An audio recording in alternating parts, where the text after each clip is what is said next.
नारायण नारायण. सर्व गुरुबंधूंना स्वानंदाचा रामराम. गुरुचरणी कोटी कोटी वंदन. सकल जीवमात्रांना हृदयस्थ प्रणाम. नारायण. प्रश्नोत्तरच्या पुढच्या भागामध्ये आज पुन्हा 4-5 प्रश्न घेऊन साधक सेवेसाठी हा दास उपस्थित आहे. नारायण. मागच्या भागामध्ये आपले 5 प्रश्न झाले. या भागामध्ये पुढचे 5 प्रश्न. पहिला प्रश्न असा आहे की भगवंत कोणत्याही रूपामध्ये तुमच्याकडे येतात किंवा तुमची परीक्षा घेतात, पण ते आपल्याला कसे कळणार, कसे ओळखावे? त्याला ओळखायचं काय? भगवंताने साक्षात सांगितलंय की मी सर्व प्राणीमात्राचा आत्मा आहे. ठीक आहे ना? सर्व प्राणीमात्रांचा मी आत्मा आहे. मग ती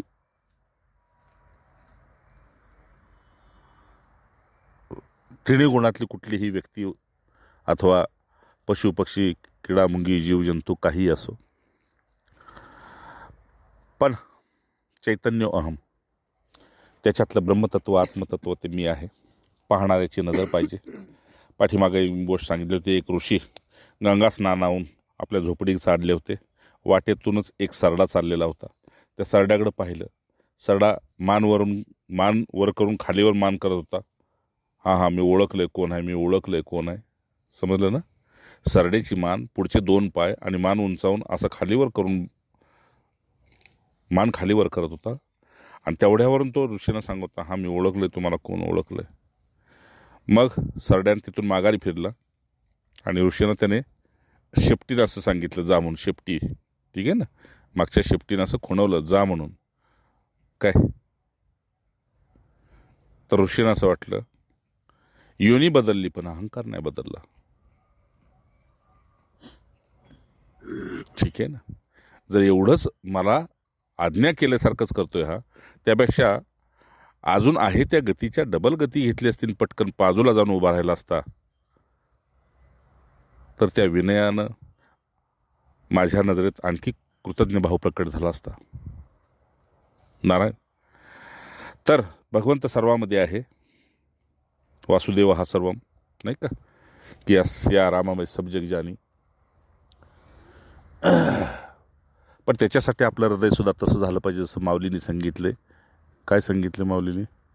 माऊलीने सांगितलंय की हे विश्वचे माझे घर, स महात्मा सुदुर्लभा. असा महात्मा खूप दुर्लभ आहे. हे विश्वचे माझे घर. मग त्याच्यासाठी संपूर्ण हे चराचर जे आहे ते ईश्वरमयच होतं. नारायण. त्यांच्या त्याच प्रश्नामध्ये त्यांनी असं विचारलेलं आहे की भगवंत कोणत्याही रूपामध्ये तुमच्याकडे येतात, म्हणजे आपल्याकडे, किंवा तुमची परीक्षा घेतात, तर हे कसे ओळखायचे? हां, राम रूप कुठले असेल भगवंताचं? जसं एकदा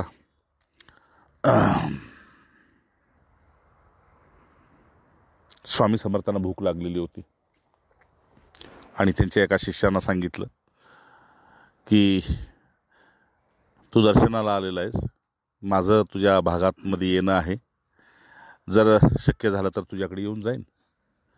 आणि स्वामी तिकडे येऊन गेले, पण त्याच्या घरी काही गेले नाहीत. त्याने पत्राने तक्रार लिहिली, स्वामी मला कळालं तुम्ही इथून येऊन गेला, पण माझ्या घरी काय आला नाही. स्वामी म्हणाले, ठीक आहे, हा पुढचा योग येतोय 15 दिवसात, त्या योगाला माझं तिकडे येणं होईल, पण तुला ओळखण्याची तेवढी ताकद तू ठेव. तो म्हटला, ठीक आहे स्वामी, ती दृष्टी मला द्या. तर काय झालं, सण होता कुठला तरी, पाडवा वगैरे असा, आणि त्या सणाला स्वामी येऊन गेले. याने मान्य केलं नाही. स्वामीने सांगितलं, अमक्या रंगाचं कुत्रं तुझ्या अंगणामध्ये बसलं होतं का? तर बसलं होतं. त्याच्याशी व्यवहार काय केलास तू? नैवेद्य दाखवायला तू बाहेर आलास, तुळशीला अर्घ्याला बाहेरच्या देवतेला नैवेद्य दाखवला, सूर्याला नैवेद्य दाखवलास, त्यावेळी ते कुत्रं तुझ्या मागं येत होतं ना, द्या नैवेद्य म्हणून. त्याने नैवेद्य मागितलं होतं, जेवण नव्हतं मागितलं. ठीक आहे ना? पण तुझी ओळख नाही, तुला ओळखता आलं नाही. जेवण मागणारा भिक्षुक असतो, नैवेद्य मागणारा देवता असतो. तुला मी खंडोबाच्या रूपात बी दिसलो नाही. याने दहा मागून रडायला सुरुवात केली. स्वामी क्षमा करा, मी तुम्हाला ओळखलं नाही. मला काय ओळखणार? जोपर्यंत तुला ओळखत नाहीस तोपर्यंत मला कोणी स्वतंत्रपणे ओळखू शकत नाही. आणि तेवढं पुण्य तुझं असेल जसं अर्जुनाचं होतं तर ददावी दिव्य, मग तुम्हाला मी एक दिव्य दृष्टी देईन आणि त्या दृष्टीने तुम्ही ह्या जगाकडं पाहून पश्यत हरिमय जगत. ठीक आहे. मग तुम्ही जिथे जाल तिथं तुम्हाला हे सगळं ईश्वरमय जगत दिसेल. अर्थात पाण्यामध्ये बुडी मारल्यानंतर 10 दिशेला जसं पाणी दिसावं आणि आकाशामध्ये खूप उंचावर गेल्यानंतर फक्त आकाशच दिसावं, झोपेत गेल्यानंतर फक्त स्वप्नामध्ये आपणच दिसावं, याच्या व्यतिरिक्त काय आहे? राम त्यांनी पुढे प्रश्न केला. त्याच प्रश्नात ते म्हणतात की माझ्या शेजारी दारू पिऊन रात्री 9:30ला मला म्हणाला की भाकरी व आमटी दे, तर मी त्याला स्पष्ट नाही म्हणलो. तर परत मला असे वाटले की त्याच्या रूपात भगवंत नसेल ना, हा गोंधळ कसा सोडवायचा, कृपया मदत करा. बरं का. राम गुरु दत्तात्रेयांनी वेश्येमध्ये भगवंत पाहिला, पिंगलेमध्ये. आपल्याला दारुड्यामध्ये पाहायला काय बिघडतंय? भगवान श्रीकृष्णाने मेलेल्या सडलेल्या कुत्र्यामध्ये विशेष एक श्वेत तेज पाहिलं. ठीक आहे ना. आपल्याला कोळशामध्ये हिरा पाहायला काय बिघडतंय? आहे तो कोळसाच, पण मनाने त्याला हिऱ्याचं रूप दिलं तर बिघडते काय? अच्छा, भगवंत सर्वात आहे हे कसं ओळखायचं? तर त्याला भूक लागलेली आहे. ठीक आहे ना. आणि त्याच्यासाठी मी ईश्वर आहे. ठीक आहे ना. भुकेच्या वेळी दाता जो आहे तो ईश्वर आहे. भुकेच्या वेळी खातोय तो ईश्वर नव्हे. कारण ज्याची भूक भागते तो तुम्हाला देवासमान नमस्कार करतो, देव मानूनच करतो. अडलाहारी तशी अवस्था होते की दिवसभर एक मोळीवाला जंगलामध्ये वाट पाहत होता आणि एक लंगडी व्यक्ती चालली होती काठी टेकवत. तर याने धावा केला की प्रभू उद्या दिवाळीचा सण आहे, मोळी विकली, 4 पैसे आले तर मुलांना थोडंसं गोडधोड खायला घालीन. पण संध्याकाळची वेळ व्हायला आली आणि मोळी काय उचलत नाही. जायचे लांब, पण मला असं वाटलं उचलत तेवढंच घ्यावं तर 4 पैसे वाढते येणार नाहीत, म्हणून 2 माणसाचं ओझं मी एकट्यानं बांधलेलं आहे. अजून दुसरा जर कुणी आला भगवंता तर मुलांना आणखी 2 दिवस खायला मिळेल. श्रीमंताच्या घरी मोळी टाकण्यानंतर श्रीमंताचा भाव दिवाळीसाठी आणखी वाढेल, माझ्या मुलांना गोडधोड मिळेल. संध्याकाळ सूर्यास्त झाला तेवढ्यात एक लंगडी व्यक्ती काठी टेकवत आली आणि हा हताश होऊन बसलेला मोळीवर. लंगड्या व्यक्तीने चेष्टा केली की आता मोळीवर बसलायस, बरं का, आता मोळीवर बसलायस, पण त्याचं मूळ स्वरूप तुझं धनच आहे ना, मग धनावर बसू नये कधी. त्यानं पाहिलं की कुणीतरी सुज्ञ व्यक्ती दिसतोय, असे नका. मुळीला नमस्कार केला, त्याला नमस्कार केला. म्हटलं तेवढी मुळी डोक्यावर जर तुम्ही द्यायला मला सहाय्य झाला तर बरं. अरे म्हटले मी लंगडा व्यक्ती, मी काय करणार? मग म्हटले काय करूया? अर्धा कर म्हटले, माझ्या डोक्यावर दे, अर्ध तुझ्या डोक्यावर घे. अहो पण तुम्ही पायानं थोडंसं अपंग आहात, असू दे काय हरकत नाही, शक्तीनं अपंग नाही मी. ठीक आहे म्हटले, पण तरीही मला म्हटले माझं मन मानत नाही.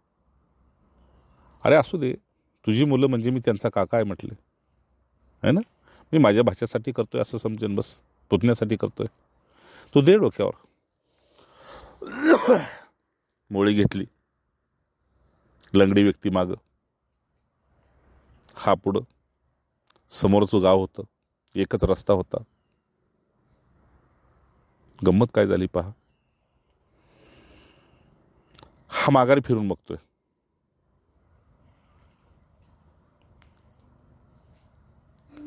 किती व्यक्ती कुठंच दिसत नाही. जळण सरपण घेऊन पळून गेला की काय, का कुठे टाकून दिलं की काय. तेवढ्यात 2 मिनिटामध्ये समोरून हाक आली की बाबा मला जाऊ दे, हे तुझे पैसे घे, मोळी विकली आणि हे पैसे घे. पैसे त्याच्या अपेक्षेपेक्षा 4 पट जास्ती मिळाले. यानं पटकन पैशाच्या आमिषामध्ये ते घेतले, पण त्याच्याकडे दुर्लक्ष झालं. व्यक्ती कुठल्या वाटेने गेली पाहिलं नाही. आपली मुळी विकली, त्या मुळीचे डबल पैसे चौपट घेऊन आलेली व्यक्ती त्याचे पैसे घेतले. झाडाखाली मोजत होता, झाडाच्या या बाजूला तो, झाडाच्या त्या बाजूला तो. झाड होतं पिंपळाचं. इकडे तो टेकलाय पैसे मोजतोय, तिकडे तो टेकलाय विश्रांती करतोय. आणि त्याच्या चेहऱ्यावरची प्रसन्नता तो लंगडा व्यक्ती टिपतोय. घरी गेला, साहित्य घेतलं, दिवाळी झाली आणि मग ती लंगडी व्यक्ती स्वप्नात आली. लंगडी व्यक्ती स्वप्नात आली आणि त्याला विचारलं, दिवाळी झाली का तुझी? तर हो झाली. मुलं प्रसन्न आहेत का? हो. म्हटले, मी त्यावेळी तुम्हाला भेटून नमस्कार करू शकलो नाही, पण मी तुम्हाला आतून नमस्कार करतोय. अरे काय हरकत नाही म्हटले. जागृत स्वप्न सुषुप्ती कुठल्याही अवस्थेमध्ये मला नमस्कार केला तरी पोचतो. ठीक आहे ना. जसं तुकोबा म्हटले, जागृत स्वप्नी पांडुरंग. मला कुठल्याही स्थितीमध्ये नमस्कार केला तरी पोचतो. भावग्राही जनार्दना मी आहे.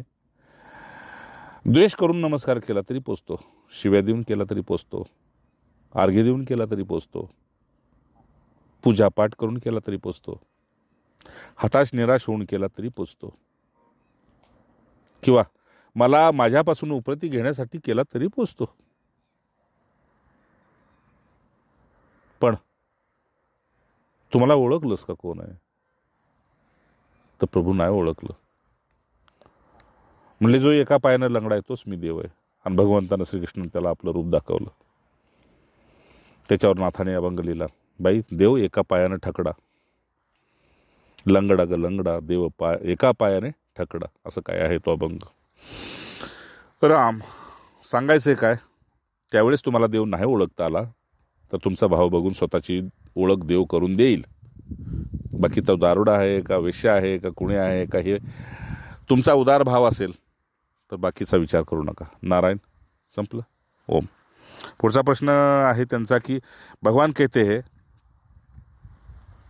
प्रारब्ध में है तो मिलके ही रहेगा, तो मनुष्य कैसे समझे कि प्रारब्ध में क्या है? अरे वाह, त्यांना हिंदी भी येतं वाटतं. नारायण. भगवान कहते हैं प्रारब्ध में है तो मिलके ही रहेगा, तो मनुष्य कैसे समझे कि प्रारब्ध में क्या है? प्रारब्ध क्या है उसे समझना हो तो कैसे समझे? चल ठीक है. भगवान कहते हैं प्रारब्ध में है तो मिलके ही रहेगा. खरी गोष्ट आहे. कारण भगवंताचं एक सूत्र असं आहे, वेळेच्या आधी आणि नशिबापेक्षा जास्त मी कधी कोणाला दिलं नाही. हे हरिसूत्र आहे. ठीक आहे ना. अच्छा, पण भगवंतानं असं सांगितलेलं नाही की नशिबावर हात ठेवून बसा. भगवंत म्हणतो, यत्ने तो देव जाणावा, तू युद्ध कर, मी पाठीशी आहे. नाही का? पण इथे नाही. भगवंत इथे म्हणतात, मी पुढं आहे, तू युद्ध कर. ठीक आहे ना. जाणारा बाण शत्रूला लागेल, येणारा बाण मला लागेल. ह्याच्यापेक्षा मी तुला आणखी प्रेम काय सांगू? तू मला किती प्रिय आहेस त्याचं हे प्रमाण आहे अर्जुना. माझ्या आडून जाणारा बाण जो आहे ना, माझ्या आडून तू बाण मारणार ना, तो शत्रूला लागेल. समजले ना. आणि तिकडून येणारा बाण जो आहे तो मला लागेल. तू माझी चिंता करू नको. का? मी अमर आहे. अहम ब्रह्मास्मी आहे. मला माहित आहे मी मरत नाही.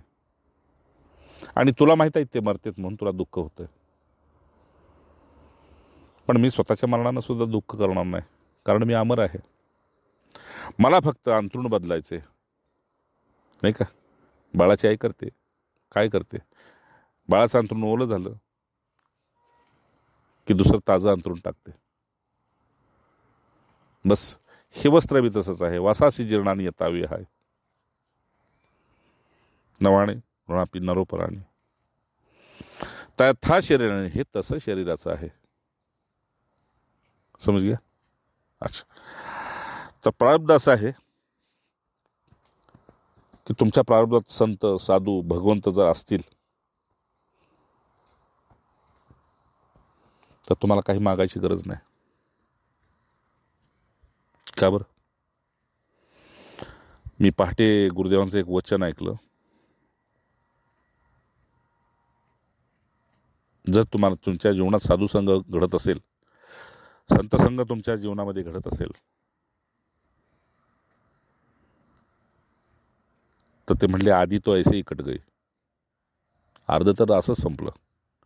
आणि उरलेलं जे आहे ते त्यांच्या कृपेनं, त्यांच्या सानिध्यात, तुमच्याकडून ते कधी पार झालं, कधी करून घेतलं तेही कळत नाही. का तर करून घेतात ते, करायला लावते तुम्हाला, पण निमित्तानं पश्चानी भविष्यव्यसाची तुमच्यातून करते पण काढून घेतात. तुम्हाला असं वाटू नये हे मी केलेलं आहे. अर्जुन, आम्ही तुला तेच सांगतोय, मी युद्ध केलंय, मला हे तुझ्यातून काढून घ्यायचंय. मी मारलंय, हे तुझ्यातून काढून घ्यायचंय. म्हणून माझ्या आडून बाण मार. लागणारा बाण मला लागेल, तुझा बाण शत्रूला लागेल. आणि यापेक्षा मी प्रेमाचं प्रतीक तुला आणखी काय देऊ? मागे मी एका साधकाला सांगितलं होतं, तुझ्याकडे येणारं जे दुःख आहे ते पहिल्यांदा त्यानं माझी गाठ घ्यावी लागेल, मग ते तुझ्याकडे येईल. राम. ओम. पुढचा प्रश्न आहे, तो मनुष्य कैसे समजे की प्रारब्ध में क्या है? तुला समजून घ्यायची गरज काय आहे? तुझी जर समज एवढी मोठी असेल, ठीक आहे ना. त्यांचं म्हणणं असं की हे माणसानं कसं समजून घ्यायचं हे प्रारब्धात काय आहे? प्रारब्धात काय आहे हे कळलं असतं तर रोज आत्महत्या झाली असते.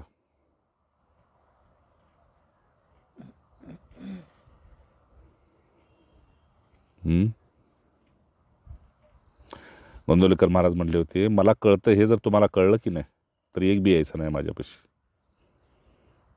कारण मला सत्य सांगावं लागेल. तुम्हाला संकटातून काढणं आणि पुढं घेऊन जाणं हे साधू संतांचं आमचं काम आहे, किंवा तुम्हाला पेलेलं असं संकट देणं हे आमचं काम आहे. तुम्हाला सत्य दाखवणं हे आमचं काम नाही, तुम्हाला सत्यात प्रतिष्ठित करणं हे आमचं काम आहे. का? सकाळी सांगितलं प्रेमाचा अर्थ काय, आज ब्रह्ममुहूर्तावर मिळाला होता. प्रेमाचा अर्थ काय? ठीक आहे ना. सत्यम ज्ञानम अनंतम ब्रह्म जसं आहे ना, तसं सत्यम परम धीमही. ऐकला का श्लोक उपनिषदला? परम हे प्रेम आहे, ठीक आहे ना. नमे द्वेषो रागो असती, नमे लोभो प्रिया. मला हिते समोहम सर्वभूतीश. मला हित कोणी आपला आणि परका नाही, पण तरी बी यो यथा माम प्रपद्यन्ते. तरी बी मला जो जसं बसतो त्याच्यासाठी मी विशेष असतो, ठीक आहे ना. तरी भी, शेवटी भी लावलं भगवंतानं. आहेत मला समोहम सर्वभूतेषु. आईला सगळी मुलं सारखी येते, पण विशेष करून जो कुटुंब सांभाळतो है ना, तो विशेष प्रिय आहे. पण जो कुटुंबाची वाताहत करतो तो प्रिय आहे, पण विशेष प्रिय नाही, तोही माझाच आहे, ठीक आहे ना. राम. तर तो मनुष्य कैसे समजे की प्रारब्ध में क्या है? म्हणून सांगितलं, ज्याला कळेल की प्रारब्धात हे आहे काय, तर तो रोज आकडे लावल. उद्या प्रारब्धात आपला आकडा आहे की नाही, नारायण. म्हणून भगवंतानं प्रारब्ध एक असं ठेवलेलं आहे रचून की समोर बसलेली व्यक्तीसुद्धा पूर्वजन्मीची तुझी कोण होती हे तुला कळू नये अशी सोय केलेली आहे. आणि तो किती वैरी होता, किती मित्र होता हे तुला कळू नये अशी सोय केलेली आहे. आणि भगवंताचा एक मोठा गुण पुन्हा पुन्हा सांगतोय, त्याने कधीही तुमचे दोष उघडे केले नाहीत. दोष उघडे केले असतील तर ते तुम्ही तुमच्या स्वभावानं.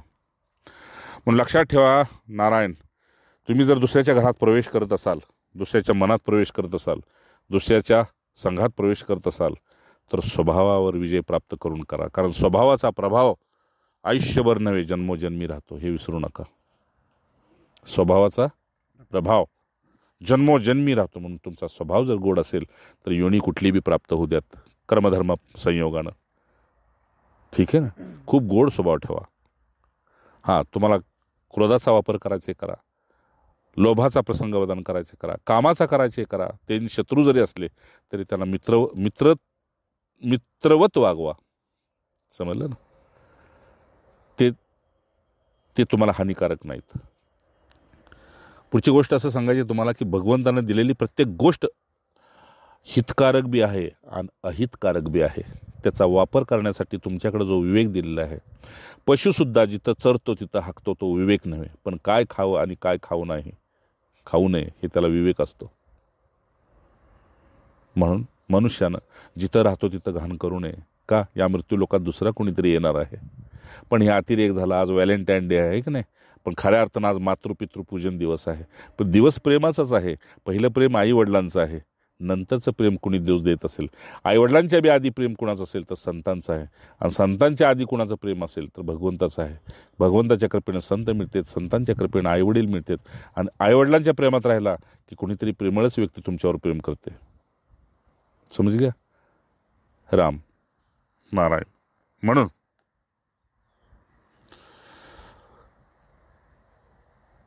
मागे मी सांगितलं, तुमच्या नशिबात जर तुमच्या भाग्यात जर कोणाचं खरं प्रेम असेल तर तुम्ही भाग्यवंत आहात. पण हे करून होत नाही आणि मागून मिळत नाही. तुम्ही कुणावर प्रेम करा, एकतर्फी असेल, दुतर्फी नसेल, कार्यकारण असेल, गरज भागली संपलं असेल, वेळ काढू ते प्रेम असेल. खरं प्रेम ते जन्मोजन्मीचं आहे. मिळालं तुम्हाला, तुम्ही भाग्याचे आहात. पण करायला गेला तर टिकणार नाही, मागायला गेला तर मिळणार नाही. नारायण. म्हणून आज प्रेमाचा दिवस आहे सांगतोय, तर ते प्रेम करा जे अमर राहील. कमीत कमी तुमच्या दोघांच्या हृदयात, मग ते आईवडील असोत, भाऊ बहीण असोत, काय तुमचा प्रियकर असो, प्रियसी असो, तुमचे गुरुजी असो, शिष्य असो, कुणीही असो, मृत्यू लोकातलं, अगदी पशु असो, पक्षी असो, बस त्याच्या जाणीवेत राहते की आपण या जन्मीचे नाही. समजलं ना?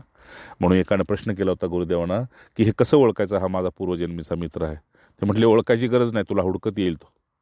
तुला बघताच असं वाटेल की ह्याच्याशी मैत्री करावी आणि चिरायू राहावी. ठीक आहे ना? म्हणून मागे मी सांगितलं, पुन्हा सांगतो, मैत्री जर करायची असेल तर जवळ आल्यानंतर थोडीशी रुसवे फुगवे वैर देणं घेण्यातून काहीतरी होतं, पण ते इतकंच असावं की 2 टाक्यात ते शिवता यावं. एक तुझा आणि दुसरा माझा. 2 टाक्यात हे शिवता यावं. काय, मी माफी मागावी, तुम्ही माफ करावं, हे 2 टाके आहेत. ठीक आहे ना?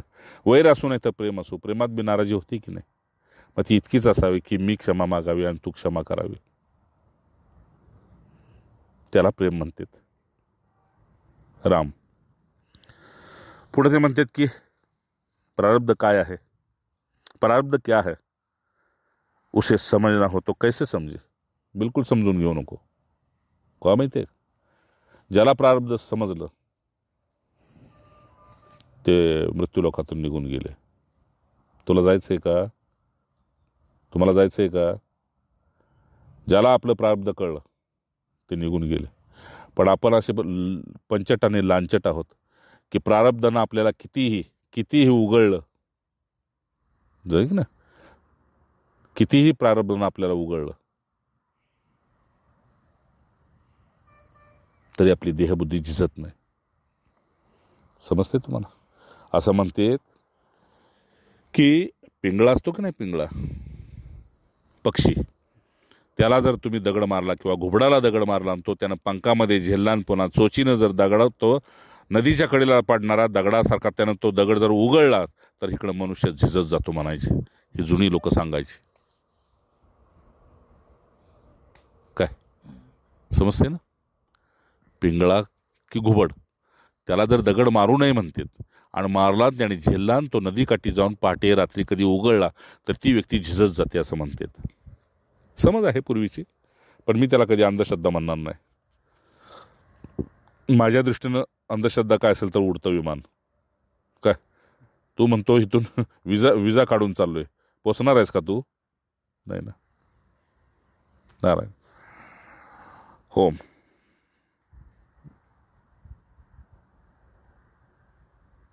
सध्याच्या विज्ञानानं परिणामाचा विचार केला नाही, ही मोठी अंधश्रद्धा आहे. ठीक आहे ना? पण कितीही विज्ञान प्रगत झालं तरी जाता प्राण कोणी अजून अडवलेला नाही. ठीक आहे ना.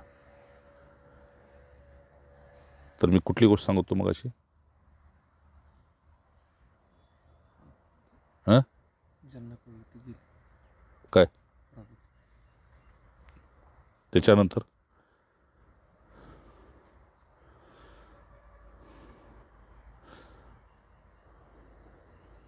काय ऐकताय मग तुम्ही? ऐकताय काय? ते म्हणतात की उसे समजना हो तो कैसे समजे. समजून घ्यायच्या भानगडीत पडू नको. ठीक आहे ना. ज्याला समजलं ते गेले की या मृत्यूलोकात काहीच नाही. पण आपण असे आहोत की प्रारब्ध जसं घुबडात सांगत होतो, ठीक आहे ना, ते उघळतं हा माणूस. मग तसंच प्रारब्ध तुम्हाला उघळतंय आणि मोह घुबड आहे. घुबडानं तुमचा दगड झेललेला आहे इच्छेचा आणि ते तुम्हाला उघळतंय. आणि इकडे आपण झिजत चाललोय. स्वतःसाठी किती झिजतो मनुष्य? झिजतो तो ममतेनं आपल्यासाठी ना, आपल्यांच्यासाठी. काय महेंद्र बरोबर आहे ना? हा माझा भाव आहे, ही माझी बायको आहे, ही माझं फलान आहे, हे माझं हे माझे ते आहेत, यांच्यासाठी तो झिजतोय ना. पण किती झिजायचं? राम म्हणून महापुरुष म्हणतात की घुबडाला दगड मारण्यापेक्षा देवाला दगड मारा. एकदा जरी लागला तरी डोळे उघडेल. आणि तो दगड कुठला तर म्हटले आम्ही दिलेला नामाचा, रामनामाचा, हरिनामाचा. ओम.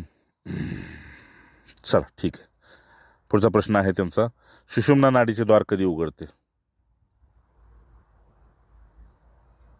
ठीक आहे ना. ब्रह्ममुहूर्तावर देवाचं दार उघडतं. ठीक आहे ना. कशाला? काकड आरतीला ब्रह्ममुहूर्तावर देवाचं द्वार उघडतं. त्यावेळी उघडते त्यावेळी ते कसे ओळखावे? तर जसं घंटानाद होतो की नाही, तर आपण समजायचं देवळाचं दार उघडलेलं आहे, घंटानाद सुरू झालेला आहे. तसं सुषुम्नाचं द्वार उघडलं, ठीक आहे ना, की मस्तकावरची रेषा उडायला सुरुवात होते. त्यांनी सुषुम्ना म्हणायचे, त्यांनी सुषुम्ना म्हणले. ठीक आहे. स शु आणि मन असा तो शब्द आहे. त्या नाडीचं द्वार उघडतं त्यावेळी तशी प्रचिती येते. आणि ते म्हणते दिवसातून किती वेळा होतं? तर ह्याला वेळ नाही, काळ नाही. ठीक आहे ना. म्हणजे तुम्हाला भगवंताचं स्मरण किती वेळा होतं? तर किती वेळा होतं? कधी होतं? कधीही होतं. हे तसंच आहे. सुषुम्नेचा संबंध ईश्वराशी आहे. सुषुम्ना ही ईश्वराची कॉलबेल आहे, लक्षात ठेवा. जय जय काय आहे? हां, तुमच्या दाराला असते की नाही, तशी ही सुषुम्ना ईश्वराची कॉलबेल आहे.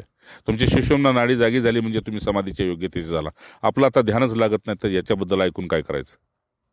आपलं मन तरी लागलं पाहिजे. मन लागलं तर ध्यान लागेल, ध्यान लागलं तर समाधी होईल, समाधी लागली तर तुम्ही पुढे पुढे पुढे पुढे जगाच्या कल्याणासाठी सहज अवस्थेमध्ये याल. मग तुम्हाला जग ओळखणार नाही, तुम्ही जगाला ओळखलेलं असतं. ठीक आहे ना. बस समज घ्या मेरी. पुन्हा तुम्हाला जगाला ओळखायची गरज नाही, तुम्ही जग ओळखलेलं असतं. जगाने तुम्हाला ओळखायची अपेक्षा ठेवायची नसती. म्हणून जे सहज अवस्थेत राहतात ते देव दुर्लभ आहेत म्हटलंय. ठीक आहे ना. जे अंगापोंगा पंडित होऊन फिरतात की नाही, त्यांना कुठेतरी कीर्तीसाठी मरायचं असतं. म्हणून पुढे ब्रह्म राक्षस होऊन ठेले असं ते म्हणतात. म्हणून यथाशक्ती लपून राहावं. जसं कुलीन स्त्री जी असते, मागे सांगितलं, कुलीन स्त्री स्वतःला लपवते, त्याप्रमाणे साधकानं सतशिष्य होताना स्वतःला लपवावं, आणि सतशिष्यानं संत होताना स्वतःला लपवावं, आणि संतानं भगवत स्वरूपामध्ये विलीन होताना स्वतःला लपवावं. थोडंसं टाका दिला. समज घ्या ना. नारायण. अच्छा, दिवसातून किती वेळा उघडते, किती वेळा उघडते, याविषयी थोडे सविस्तर झालं. एवढंच बस. योग्यता बघून पुढे उत्तर ऐकत राहावं आपण. नाहीतर त्या फक्त अपेक्षेमध्ये काय होतं, ती इच्छा बांधून राहते, मला साक्षात्कार करून घ्यायचं आहे. असं अनेक आणि असे प्रश्न रमणांच्या पाशी केले. वेळ किती झाली बघ? झाली. अच्छा, 2च मिनटात सांगतो. रमणांच्या पाशी अनेक व्यक्ती आल्या की आम्हाला साक्षात्कार करून घ्यायचं आहे. तर म्हटले तुला करून घ्यायचं आहे, आणि तो कुठे आहे तो मला दाखव, म्हणजे तुला करून देतो. ठीक आहे ना. म्हणजे आपणच जायचं, म्हणजे मी माझ्या घरात जायचं आणि म्हणायचं मला काकांना भेटायचं आहे, नाही का? बस समजेल ना. मी मला काकांना भेटायचं आहे. मग ठीक आहे, मला कुठं भेटवतील? मिरजला, नाही तर येरवड्याला. चला तुम्हाला काकांना भेट घालून देतो. तसा हा शुद्ध वेडेपणा आहे. ज्याला साक्षात्कार करून घ्यायची इच्छा आहे, त्याचं कारणच आहे तो मोहानं मोहानं, कष्टानं, दुःखानं, अज्ञानानं कष्टी झालेलं आहे. ठीक आहे ना. त्याचीच भेट त्याला घालून द्यायची आहे. याचंच नाव साक्षात्कार आहे ना. याचंच ना. त्याचीच भेट त्याला घालून द्यायची. आणि हे संत करतात, बाकी काहीच नाही. पण ज्याला साक्षात्कार करून घ्यायची इच्छा झालेला आहे त्याला जगापासून खरंच उपरती झालेली आहे का? स्वतःपासून खरंच उपरती झालेली आहे का?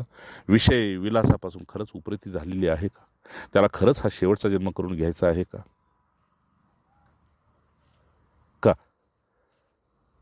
तर तुमच्यापेक्षा संतांना तुमची ओळख लवकर होते.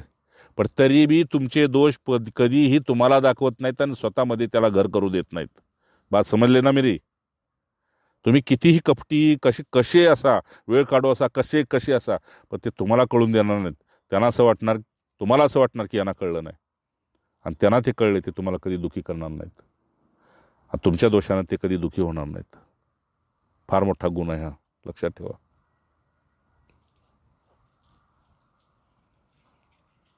म्हणून रमणांच्या दृष्टीनं साक्षात्कार म्हणजे एकच. जसा पूर्वी तू सहज होतास तसा आत्ता सहज नाही, पुन्हा सहज होण्यासाठी माझ्यापाशी आलायस. मग मी कसा सहज आहे तसा पहा, तसा राहा. ठीक आहे ना. त्यावेळी त्यांनी एकाला तळ्याच्या काठी नेलं आणि तळ्यात बघ म्हटले, कोण दिसतंय? तर म्हटले मीच दिसतोय. आणि तेवढ्यात त्याची पाठ फिरवली, तळ्यातलं पाणी हलवलं, म्हटले नीट सांग मला कोण दिसतंय. तर ते बघायला लागला, तर म्हटला सगळं हलताना दिसतंय.